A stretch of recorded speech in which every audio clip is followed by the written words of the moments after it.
couple of years ago, I was listening to the 23rd Haydn Piano Sonata, and I realized, hey, that sounds familiar.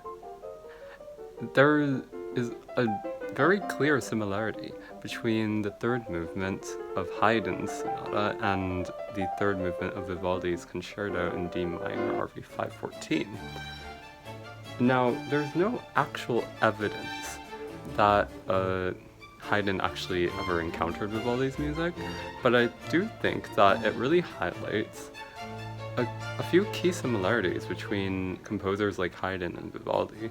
Both of them like these jagged, sometimes short themes that they can fragment and piece together later down the line.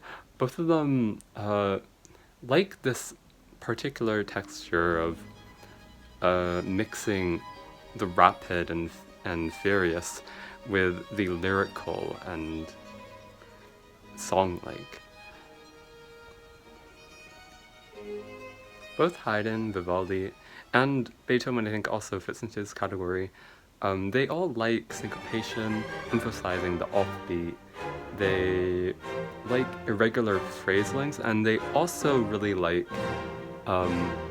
these specific sorts of phrases where you don't really have an end to the phrase, rather the end of one phrase is very much the beginning of another, and so they sort of melt together and it keeps the momentum up.